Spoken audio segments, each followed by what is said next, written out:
Me gustó mucho cómo fue ayer. Oye, tú, mira, hey.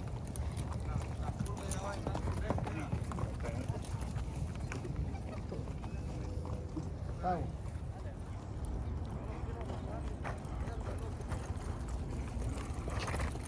Yo siento que mejor le agarre más va a apretar el punto.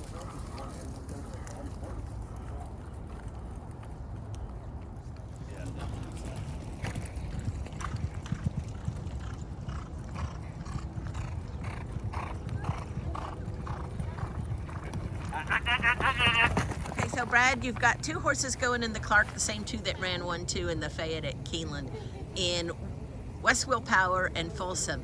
And I know your rider was telling me about Fulsome coming off the track there. He was a handful. Yeah, he's feeling good. It's cold weather, obviously. Gets him on their toes, but he's doing well. He breezed good the other day. So did West Willpower. Just kind of some maintenance works, and they're both doing well. They come off big runs at Keeneland, and looking forward to giving an opportunity at the Grade 1 level. Does Fulsome have to take a step forward to beat a stablemate? I think so. Well, I think he's got to get a setup. I don't know if he'll get a setup. It looks like there's a little bit more speed in this race than there was in the Haggard Fayette. So, we'll see how it goes. Louis will obviously ask West Willpower to run out of there and get some early position. Fulsome does his thing. I mean, he's not as if he's going to set right off of him. He kind of breaks and kind of finds his way around and comes with one big run. He does like Churchill. He's had some success here. He's won when there's been a lack of pace a couple different times. So he does like the track, and hopefully if he gets a setup, he'll be effective. And, we're attacking the race from two different ends. Obviously, one speed horse and one closer, so we'll see how it goes. What about the development of West Willpower? He's a nice horse, always has been. We picked him up last fall. He needed a little bit of a break. We gave it to him. He come back. He's been really good all year. I thought his run off the layoff was really good. They broke a track record. I actually thought he won that race. The photo said otherwise. And, he's been very consistent, good workhorse, classy horse to deal with. So, once again, looking forward to give him a chance in a Grade 1. Yeah, Grade 1, 750,000, obviously be a huge win for either horse. Yeah, defining type of win. Yeah, for sure. It'd be a signature win for both horses. Both of them are graded stake winners. And we used the Fayette a few years back with Leo Freck to, well, we won the Fayette with Leo Freck, and then he was able to come back and win the Clark. So, we've had some luck with using the Fayette or having horses from the Fayette come back and run well on the Clark. Since the entries are out, the morning line wasn't out as of last night, but just sort of talk about the complexion. You're going to have the Derby winner back, and then you've seen with a couple of horses you've run against him. Yeah, he's going to obviously take money. He's had a great year, and we'll have to run our races, our A race to beat him. But both these horses are doing good, so I think it's very possible. Quickly, an update on Cyberknife. Is he back here in the barn? He is. Yeah, he returned. He was at Spendthrift for probably 8 or 9 days. He looked phenomenal when he came back.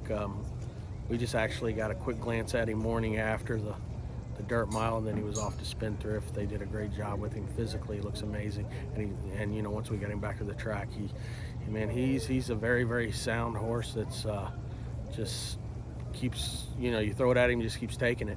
We'll prepare him for the Pegasus. That'd be his last start. Then he'll obviously go back to Spendthrift to start stud duty. But looking forward to giving him one more run. He'll probably in the next week or so ship down to the fairgrounds and start preparing for that.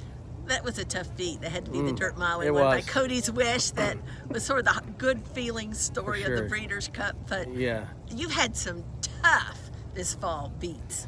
Yeah, listen, we're fortunate. We've got good horses, and we've been in some,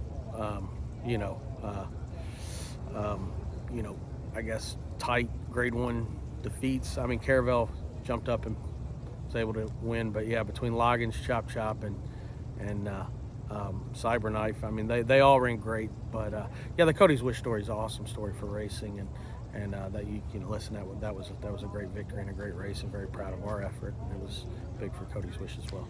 Just speaking of Loggins, who was one of those nose defeats at Keeneland in a Grade 1, the horse that beat him that day, Forte, went on and won. the Breeders' Cup juveniles, and now the favorite for the Derby. You got to be looking forward to down the road.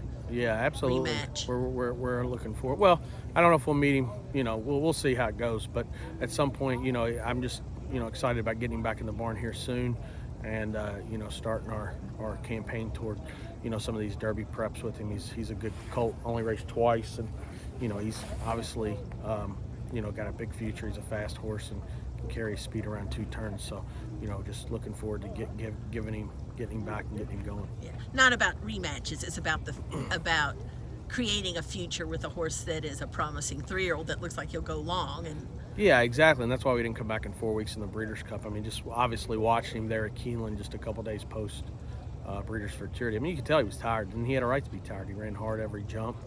He'd run hard 3 weeks before that in his maiden run, and it just, to me, it made no sense on trying to squeeze him that much. We'll just hopefully regroup and have a good horse this coming winter and spring. But does the fairgrounds route to the Derby make sense for him? Well, that's where he'll train. I'm not necessarily saying that's where he would run. We obviously do stable some of our better 3-year-olds there at the fairgrounds. Not all of them, between there and Oaklawn, and we'll make up a plan when he gets closer. Well, speaking of the winter now. Your son Blake is going to oversee the Spectrum division, the trackside division. Yeah, that's our correct? plan right now. He's kind of that's the plan for him to overlook the horses here at Churchill in December, and then take a string out to the trackside. He's actually at Del Mar right now, so I'm gonna let him enjoy a few days out at Del Mar before he has to come back. Well, who do you have out there? He's had good success out there. Yeah. Set Piece is going to run in the Seabiscuit on Saturday. So we'll see. He was all dressed up, ready to run here in the Fall City. It looked like a great spot. Obviously, came off, and we're going to give him we were going to give him a break after the Fall City. Obviously, River City. Sorry, and he was doing great. So we breezed him here this past weekend, or actually on Friday, and he breezed great. So we thought we'd send him out, put him on a plane on Sunday, and send him out to California for the Seabiscuit. Now, your other son, Bryson, is become a jocks agent for Chris Landero, has some wins I see on Twitter, and I figure, he'll be up at Turfway and riding. We're going to support him up there. Chris is a good rider. We used him several years back, and we had a win with him last week here at Churchill.